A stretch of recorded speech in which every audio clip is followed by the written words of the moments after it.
ادامه گفتارهای رادیوی فرهنگ.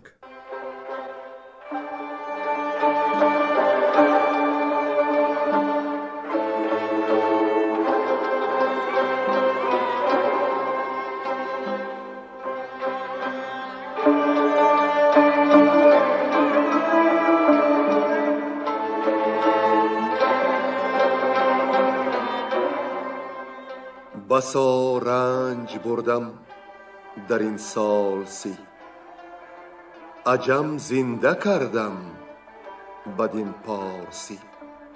بسا رنج بردم در این سال سی، عجم زنده کردم بدین پارسی.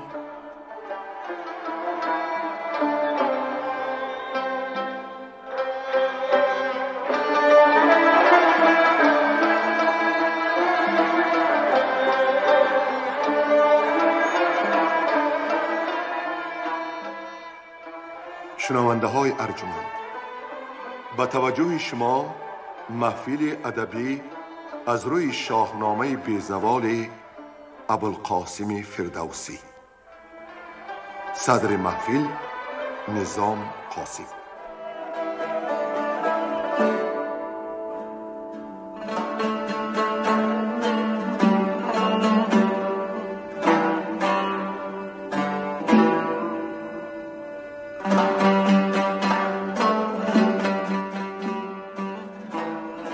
با شنونده های عزیز در گفتار پیشین سری ماجرای اسکندر و قیدافه رسیده بودیم. جهانگیر روم به شهریار اندلس نامه کرد که اگر ایمنی بخواهد باید به او باج و خراج بدهد، وگرنه روزی دارا و فور به سرش خواهد آمد. قیدافه شهریار در پاسخ اولا آفریدگار زمین و زمان را آفرین گفت که جهانداری را چون اسکندر بر دارا و فور هند و نامداران سیند پیروز کرده است و سپس از آن اظهار حیرت نمود که شاه چنین از روزگار دارا عبرت نگرفته مثل او لافها میزند. اسکندر از این پاسخ خشمی شده سوی ملک او لشکر کشید و سری راه شهر را به دست آورد که پسر قیدافه قیدروش داماد شاه آن فریان بود. اتفاقا قیدروش و زنش یعنی دختر فریان در اسارت شهرگیر نام مرد قرار داشتند و اسکندر سراغ اندر سراغ دریافت که با تدبیر یک رایزن مرد گسترده نام بیتقون می توان آنها را به اختیار خود گرفت و راه به درگاه قیدافه برد. با امر اسکندر بیتقون بر تخت او نشست و چون شهرگیر قیدروش و زنش را آورد فرمود که هر دو را هلاک کنند. اسکندر که در پای تخت می نشست زمین بوسید که ای جهاندار روم، چی باشد گر او را ببخشی به من؟ بیتقون موافق قرارداد این خواهش را پذیرفت. قیدروش به اسکندر گفت که قدری رهابخش خود و زنش را خواهد دانست، چون که از او یافت وی جفت و جان و جهان. اسکندر 10 همدل و هماوازش را که نگه می داشتند رازش را با خود گرفته نهان زیر نام و نسب بیتقون سوی اندلس روان شد تا از قیدافه برای قیصر روم باج بخواهد. قیدروش به مادرش حکایت کرد که شهر فریان با خاک یکسان گشت و اگر بیتقون نمی بود اسکندر او زنش را هلاک می نمود. از این رو قدر او بدان و سخنش مگردان. قیدافه اسکندر را که پیش او بیتقون بود و نزد جلال و جاه از روم و ایران افزون بارگاه شهریار اندلس حیرت خیش را نهان کردن نمی توانست، به تخت گرانمایگان برنشاند و آب و عزت فراوان کرد. هنگام می خوردن شاه اندلس زیاد سوی اسکندر نگاه کرد و ناعیان فرمود حریرهای را که بر رویشان از قیصر روم صورتهای دلپذیر تصویر شده بود نزدش بیارند. از آن تصویرها دریافت که او قیصر است، فرستاده کرده است از خویشتن، دلیر آمده است اندر این انجمن. ولی تحمل پیشه کرد و پرسید که از اسکندر چی پیام آورده ای؟ اسکندری بنام بیتقون پیام جهاندار روم رساند که اگر قیدافه سر از پرداخت باج بر نتابد، فقط خوبی و راستی بیابد. شهریار اندلس دیگران را رخصت کرد و روی راستی به فرستاده آورد که ای زاده فیلقوس، دلیر آمدی پیش من باژخواه، ندانم تو را این کی بنمود راه. اسکندر گفت که منم بیتقون کدخدای جهان، چونین بچه فیلقوسم مخوان. ولی قیدافه صورتهای دلپذیر روی حریر را پیشش آورد و او را مات ساخت. اسکندر همانا با تندی شهریار اندلس را تهدیدها میکرد. آنگاه بخندید قیدافه از کار اوی و پندش داد که برگشت روزی بزرگان دهر، ز اختر تو را بیشتر بود بهر، که مهتر شدی بر زمان و زمین. خدا را شکر بگو و بیش از این از خود مرو. با پیمان آنکه هرگز به فرزند او به شهر وی و خویش و پیوند او بداندیشی و بدسگالی نمی کند، قیدافه اسکندر را اجازه داد که به نیکی نزد سپاهش بازگردد. ولی آگاهش کرد که پسرش تینوش که یک بادسار است و داماد فور، نباید بداند که تو اسکندری، وگرنه از پی فور کین آورد و راه سوی آزار تو ببرد. در صحبت دیگر اسکندر به قیدافه گفت ای سرفراز، به نزد تو شد بودن من دراز. قیصر فرموده بود که از تو باج و خراج بخواهم و اگر تأخیر بکنم سپاه بیارد و تخت و تاجت را برهم بزند. پسر بادسار قیدافه تینوش از این سخنان اسکندر برآشفت. آن دو تن چی سخنها رد و بدل کردند و رشته قصه را به چی سوی بردند موضوع گفتار نوی ماست. گوینده ها نظر یزدانی، عبدالرشید خوجمقلوف، گلرخسار صفی، حاجی اسماعیل پیر محمدزاده و بنده.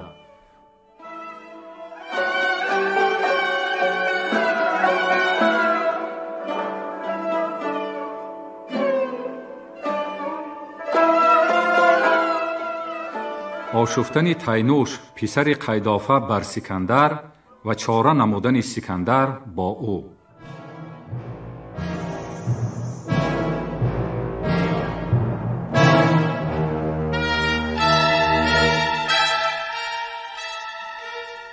چو تینوش گفتی سکندر شنید، به کردار باد دمان بردمید. بدو گفت ای ناکسی بیخیرد، تو را مردم از مردمان نشمرد. ندانی که پیشی کی داری نشست، بری شاه منشین و من مای دست. سرت پر ز تیزی و کنداوری است، نگویی مرا خود که شاهی تو کیست. اگر نیستی فر این نامدار، سرت کندم چون ترنج زیبار. همین شب سرت را من از درد فور، بلشکر نمایم زیتن کرده دور. یکی بانگ برزد بدو مادرش، که آسیمتر گشت جنگی سرش. به تینوش گفت این نه گفتاری اوست، بران در که او را فرستاد بوست. پس آنگه بدو گفت ای تندروی، نشاید که بینمایی این زیشت خوی. برادرت را قیدروش او ز شاه رهانید و آمد بدین بارگاه. تو با او چنین بدزبانی کنی، چنین تندی و دلگرانی کنی. بفرمود او را به بیرون کنه، ز پیش نشستم به هامون کنه. پسر شد به بیرون پر از درد و خشم، ز خون جگر سرخ کرده دو چشم. چنین گفت پس با سکندر براز، که تینوش بدانش دیوساز. نباید که اندر نهان چاره، بسازد گزنده و پتیاره. تو دانش پژوهی و داری خرد، نگه کن بدان تا چه اندر خورد. سکندر بدو گفت این است راست، تو تینوش را باز خوانی رواست. جهاندار فرزند را باز خواند، بدان نامور بارگاهش نشاند. سکندر بدو گفت ای نامدار، اگر کام دل خواهی آرام دار. من از تو بدین کین نگیرم همه، سخن هرچه گویی پذیرم همه. مرا این نژندی ز اسکندر است، کجا شاهی با تخت و با افسر است. بدین سان فرستاده ام من ز شاه، که از نامور مهتر باش خواه. بدان تا هر آن بد که خواهد رسید، بروی من آید ز دشمن پدید. تو ای شاهزاده شنو این سخن، به من بر دیگر خشم و تندی مکن. که من خود از او سخت آزرده ام، به دل چاره کشتنش کرده ام. من او را به دستی تو اندر نهم، جهان زو رهد من روان در رهم. تو را نیست آگاهی از راز من، و از اندیشه های نکوساز من. ورا من بدین روز پاسخ دهم، یک شاه را رای فرخ نهم. اگر دست او من بگیرم به دست، به نزد تو آرم ز جای نشست. بدان سان که با وی نباشد سپاه، نه شمشیر بینی نه تخت و کلاه. چی بخشی تو زین پادشاهی مرا، چی بین مایه از نیک خواهی مرا. چو بشنید تینوش گفت این سخن، شنیدم نباید که گردد کهن. گر این را که گفتی به جای آوری، بکوشی و پاکیزه رای آوری. من از گنج و از بدرو و هرچی هست، ز اسپان و مردان خسرو پرست. تو را بخشم و نیز دارم سپاس، تو باشی جهانگیر و نیکی شناس. یک نیک دستور باشی مرا، بدین مرز گنجور باشی مرا. سکندر برآمد ز جای نشست، بدین عهد بگرفت دستش به دست. بپرسید تینوش این چون کنی، بدین جادویی بر چی افسون کنی. بدو گفت چون باز گردم ز شاه، تو باید که با من بیایی براه. ز لشکر بیاری سوار 1000، همان نامدار از دری کارزار. بجای یک بیشه دیدم براه، نشانم تو را در کمین با سپاه. شوم من ز پیش تو در پیش اوی، ببینم روانی بداندیش اوی. بگویم که چندان فرستاد چیز، کزان پس نیندیشی از چیز نیز. فرستاده گوید که من نزد شاه، نیارم شدن در میان سپاه. اگر شاه بیند که با موبدان، شود پیش تینوش با بخردان. چو بیندش بپذیردان خواسته، ز هر گونه گنج آراسته. بیاید چو بیند تو را بی سپاه، وگر باز گردد کشاده است راه. چو او بشنود چرب گفتار من، نیندیشد از بند و بازار من. بیاید بدان سایه زیر درخت، ز گنجور می خواهد و تاج و تخت. تو جنگی سپه گردی او اندر آر، برآسای از گردش روزگار. مکافات من باشد و کام تو، نجوید کسی زان پس آرام تو. چو او را گرفتی من آن تویم، چو فرماییم پاسبان تویم. رونده بدانگه بود کار من، برافروخته تیز بازار من. که آری تو ایدر بس خواسته، پرستنده و اسبی آراسته. چو تینوش بشنید از او شاد گشت، بسان یک سرو آزاد گشت.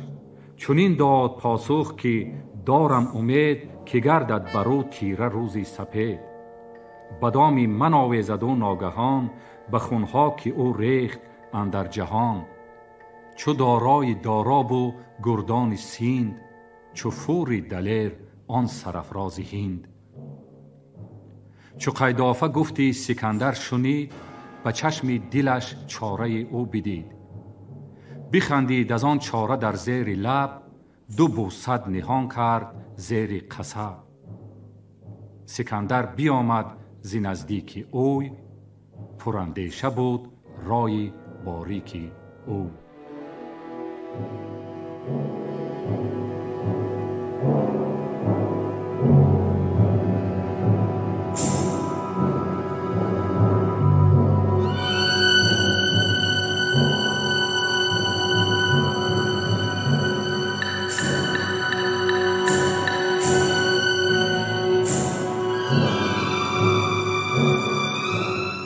پیمان اسکندر با قیدافه و بازگشتن او.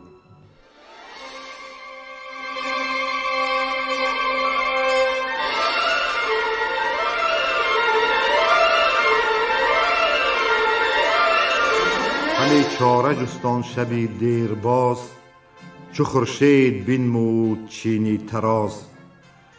برافراخت از کوه زرین درفش، نگونسار شد پرنیانی بنفش. سکندر بیامد به نزدیک شاه، پرستنده برخاست از بارگاه. به رسمی که بودش درود آورید، جهاندار پیش سپهبد چمید. ز بیگانه خانه بپرداختند، فرستاده را پیش بنشاختند. چو قیدافه را دید بر تخت گفت، که با رای تو مشتری باد جفت. بدینی مسیحا و گفتاری راست، بداننده کو بر زبانم گواست. با آیین دینی صلیبی بزرگ، به جان و سری شهریاری سترگ. به زنار شماس و روح القدوس، که از این پس مرا خاک در اندلس. نبیند نه لشکر فرستم به جنگ، نیامیزم از هر در نیز رنگ. نه با پاک فرزند تو بد کنم، نه فرمان دهم نیز نه خود کنم. به جان باز بندم وفای تو را، نجویم به چیز جفای تو را. برادر بود نیک خواهد مرا، به جای صلیب است گاهد مرا. نگه کرد قیدافه سوگند اوی، یگانه دل و راست پیوند اوی. همه کاخ کرسی زرین نهاد، به پیش اندر آرایشی چین نهاد. بزرگان و نیک اختران را بخواند، یکایک بدان کرسی زر نشاند. وزان پس گرامی 2 فرزند را، بیاورد و خویشان و پیوند را. چنین گفت کاندر سرای سپنج، سزد گر نباشیم چندین برنج. نباید که از این گردشی روزگار، مرا بهره کین آید و کارزار. سکندر نخواهد شد از جنگ سیر، وگر آسمان را برآرد به زیر. همه جنگ ما خواهد از بحر گنج، همه گنج گیتی نیرزد برنج. برانم که با وی نسازیم جنگ، نه بر پادشاهی کنم کار تنگ. یکی پاسخی پندمندش دهیم، سرش برفرازیم و پندش دهیم. اگر جنگ جوید پس از پند من، نیندیشد از بند و پیوند من. بران سان شوم پیش او با سپاه، که بخشایش آرد بر او چرخ و ماه. از این آزمایش ندارد زیان، بماند مگر دوستی در میان. چی گویید و این را چی پاسخ دهید، مرا اندر این رای فرخ نهید. همه مهتران سر برافراختند، همه پاسخی پادشاه ساختند. بگفتند که خسروی رای و داد، ندارد کسی چون تو مهتر بیاد. نگویی مگر آن که بهتر بود، خنک آن که را چون تو مهتر بود. اگر دوست گردد تو را پادشاه، چی خواهی جز این مردم پارسا. نه او دست یابد بدین گنج تو، نه ارزد همه گنج ها رنج تو. چو اسکندر کو بیاید ز روم، به شمشیر دریا کند روی بوم. همه از درت باز گردد به چیز، همه چیز گیتی نیرزد پشیز. جز از آشتی ما نبینیم روی، نه والا بود مردمی جنگ جوی. چو بشنید گفتار آن بخردان، پسندیده و پاک دل موبدان، دری گنج بگشاد و تاجی پدر، بیاورد با یاره و طوق زر. یکی تاج بود اندر آن شهر و مرز، کسی گوهرش را ندانست عرض. فرستاده را گفت کین بی بهاست، هر آن کس که دارد جزو نارواست. به تاج مهان چون سزا دیدمش، ز فرزند پرمایه بگزیدمش. یکی تخت بودش به 70 لخت، ببستی کشاینده نیک بخت. به تنگی یک اندر دیگر بافته، به چاره سری شوشه برتافته. سری پایه ها چون سری اژدها، ندانست کس گوهرش را بها. در او 400 گهوری شاهوار، همان سرخ یاقوت هم زین شمار. 2 بودی به مثقال هر یک بسنگ، یکی دانه نار بودی برند. زمرد بر او 400 پاره بود، به سبزی چو قوسی قزح نابسود. کشاده شتروار بر وی 40، زنی بود چون موج دریا به دل. دیگر 500 پاره دندان پیل، چه دندان درازیش چون میل میل. پلنگی که خانی همه بربری، از او 400 پوست بود برتری. ز چرمی گوزنی ملمع 1000، همه رنگ بر رنگ بود پرنگار. دیگر 100 سگی تیزی نخچیرگیر، که آهو ورا پیش دیدی ز تیر. بیاورد از آن پس 200 گاو میش، پرستنده او همه راند پیش. ز دیبا و خز 400 تخت نیز، همه تخت ها کرده از چوب شیز. دیگر 4 بود تخت از عود تر، که مهر اندرو گیرد و رنگ زر. چو اسپ گرانمایه آراسته، ز ایوان ببردند با خواسته. همان تیغ هندی و خنجر 1000، بفرمود با جوشن کارزار. همان خود مغفر 1200، به گنجور فرمود کاکنون میست. همه پاک بر بیتقون برشمار، بگویش که شبگیر برساز کار.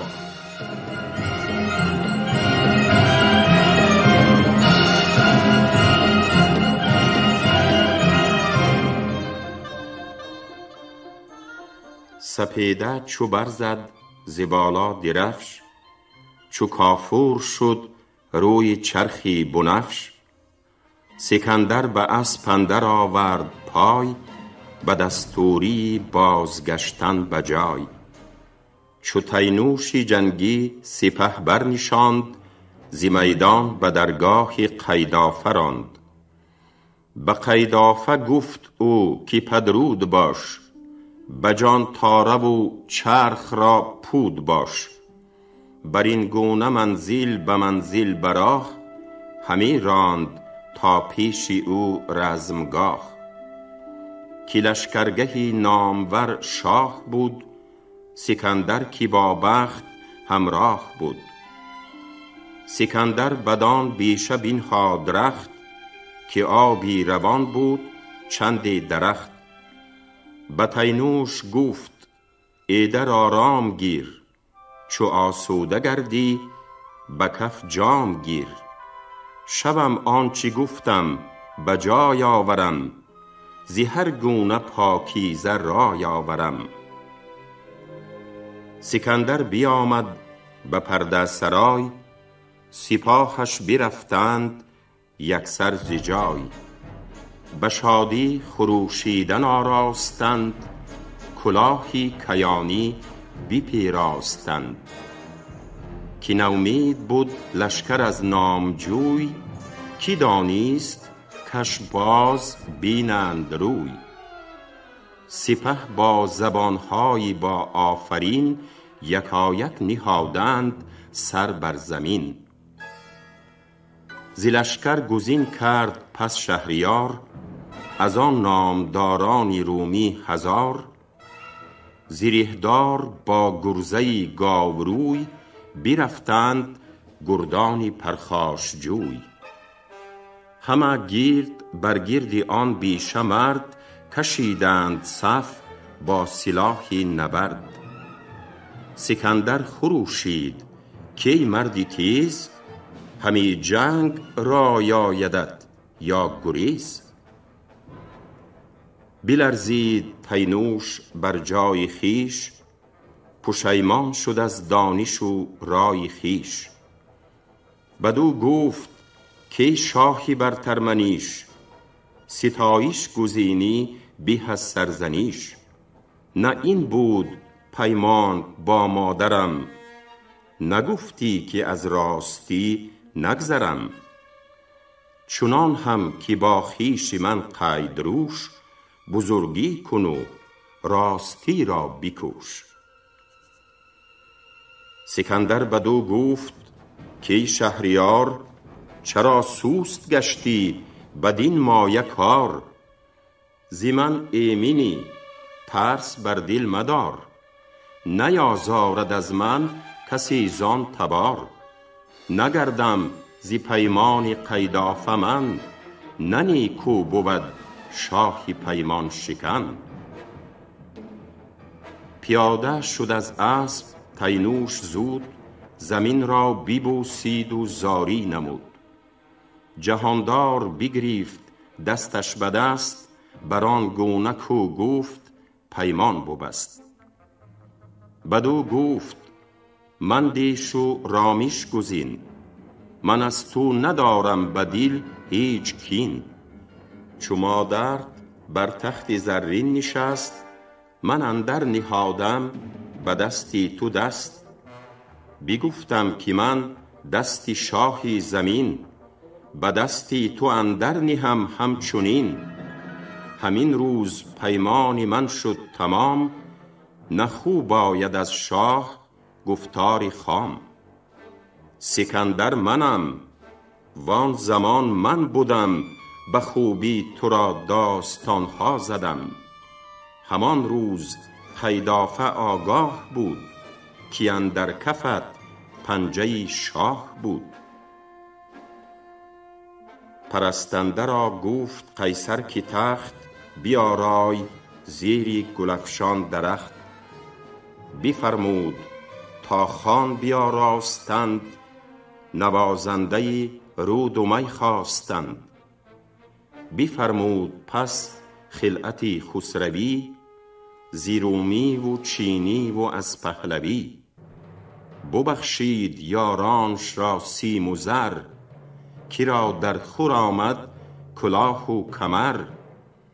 به تینوش فرمود که در مایست، که این بیشه دور است جایی تو نیست. به قیدافه گوی ای هوشیوار زن، جهاندار و بینادل و رای زن.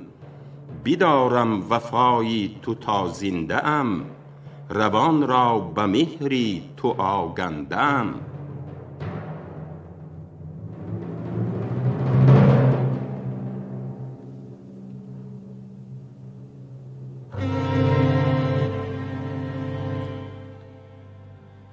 رفتن اسکندر به شهر برهمنان.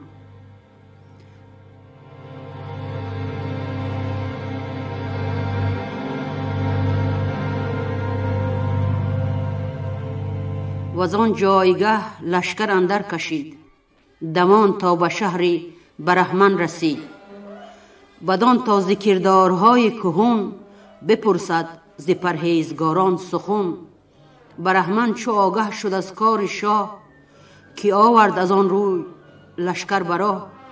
پرستنده مرد اندر آمد ز کوه، شدند اندران آگهی همگروه.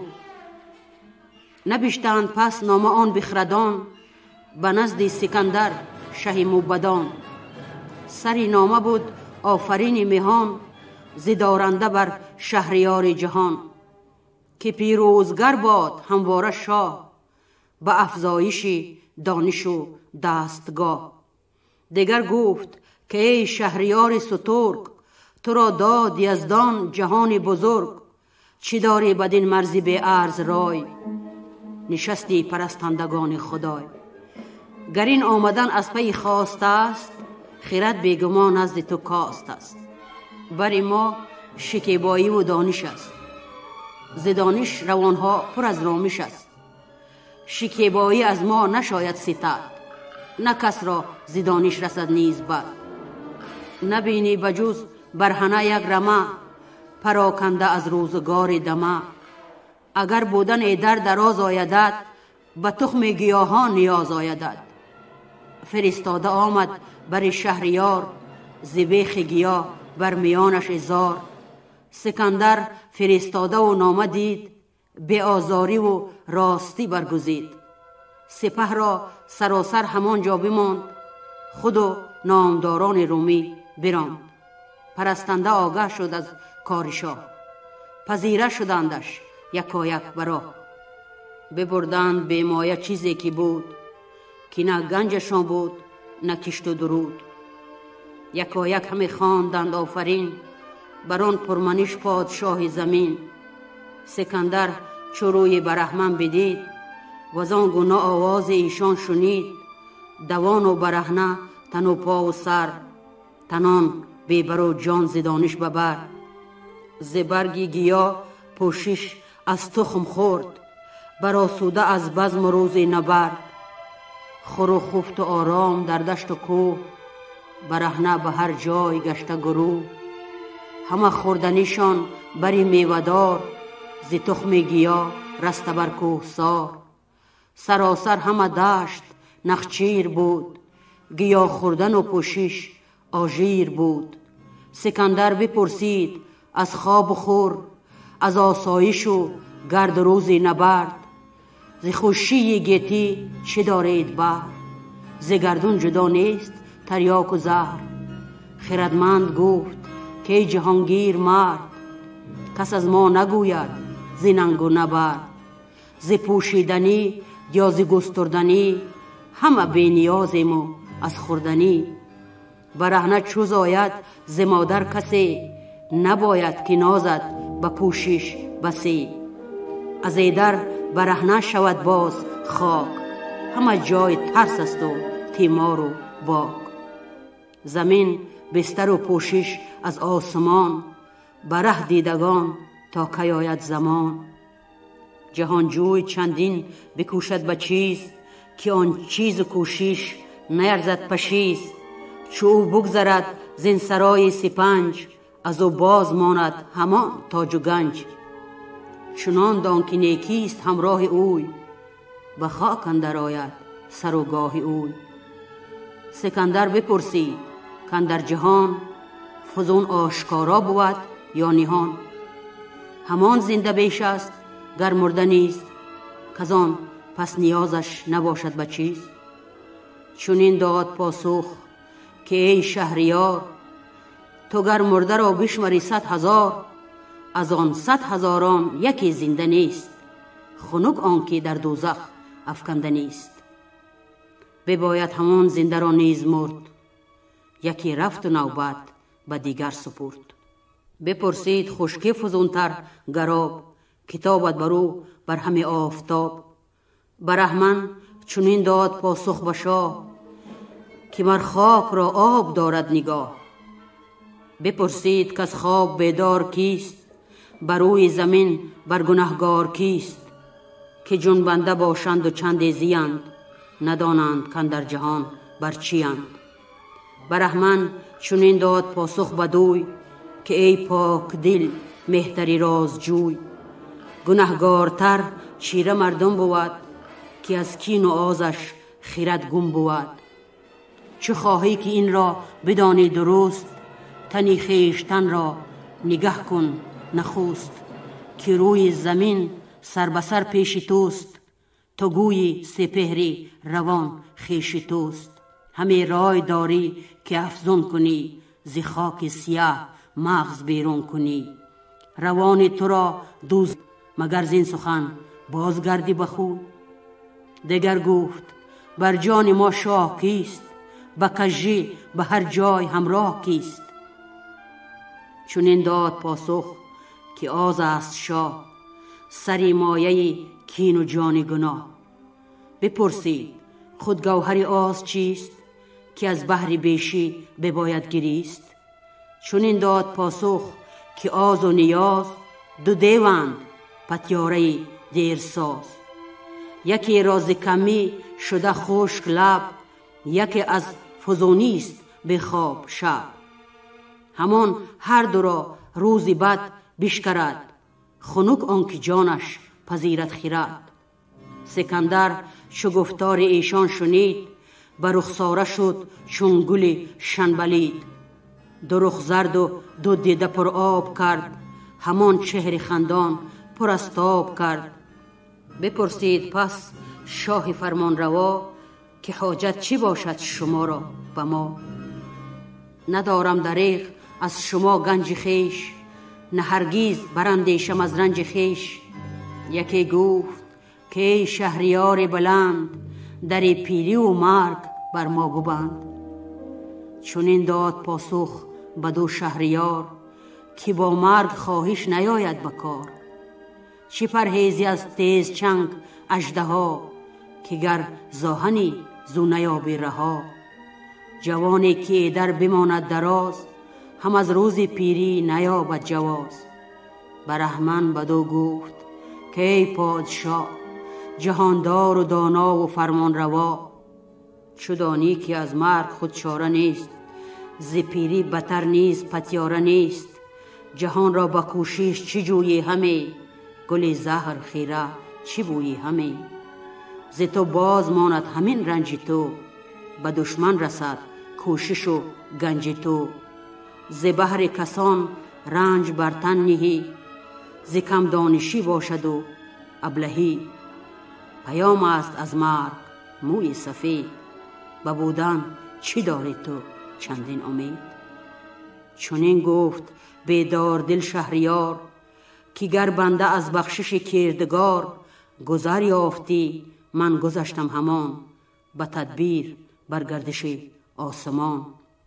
که فرزانه و مرد پرخاشور، ز بخشش و کوشش نیابد گذر. دیگر هر کی در جنگ من کشته شد، گر از اخترش روز برگشته شد.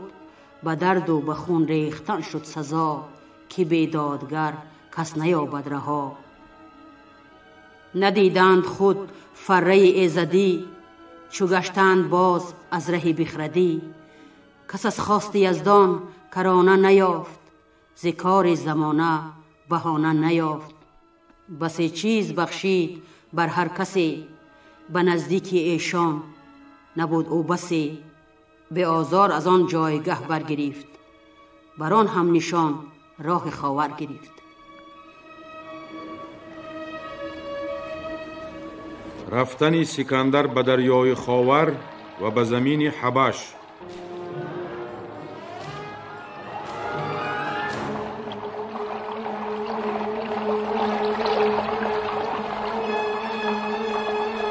ز شهر برهمن به جای رسید، یکی بیکران ژرف دریا بدید. بسان زنان مرد پوشیده روی، همی رفت با جامه و رنگ و بوی. زبانها نه تازی و نه پهلوی، نه چینی نه ترکی و نه خسروی. ز ماهی بودیشان همه خوردنی، ز جای نبود راه آوردنی. سکندر شگفت اندر ایشان بماند، ز دریا همه نام یزدان بخواند. همان گاه کوه برآمد ز آب، تر و تازه و زرد چون آفتاب. سکندر یک تیز کشتی بجست، که آن را بدیده ببیند درست. یکی گفت از آن فیلسوفان شاه، که بر ژرف دریا تو را نیست راه. بمان تا ببیند مران را کسی، که بهره ندارد ز دانش بسی. ز رومی و از مردم پارسی، بدان کشتی اندر نشستند سی. یکی زرد ماهی بدان لخت کوه، همون گه چو تنگ اندر آمد گروه. فرو برد کشتی همان در شتاب، همان کوه شد ناپدید اندر آب. سپاه و سکندر بدان خیره ماند، همی هر کس نام یزدان بخواند. بدو گفت رومی که دانش به هست، که دانا چنین بر مهان بر مه هست. اگر شاه رفتی و گشتی تباه، پر از خون شدی جان چندین سپاه. و از آن جایگه لشکر اندر کشید، یکی آبگیری نوآمد پدید. بگرد اندرش نی بسانی درخت، تو گفتی که چوبی چنار است و سخت. ز 10 رشت فزون بود پهنای او، 40 رشت بپیمود بالای اوی. همه خانه ها کرده از چوب نی، زمینش هم از نی فرو برده پی. نشایست بود در نیستان بسی، ز شوری نخورد آب او هر کسی. چو بگذشت از آن آب جای رسید، چو آمد یکی ژرف دریا پدید. جهان خرم و آب چون انگبین، همه مشک بویید خاک زمین.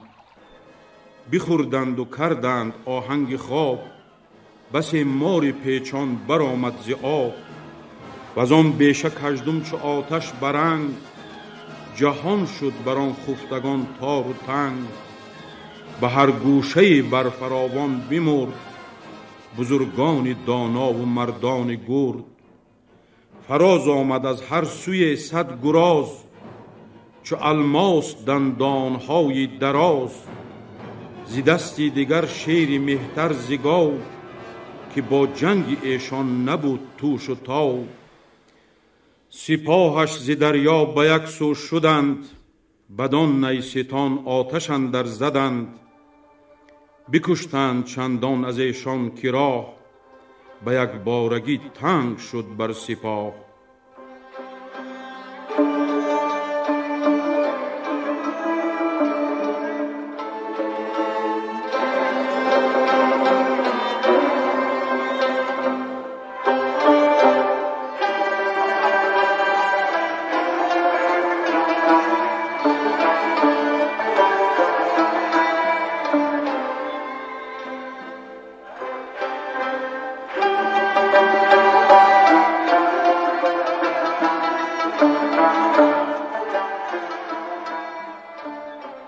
شما محفل ادبی را از روی شاهنامه بیزوال ابوالقاسم فردوسی شنیدید.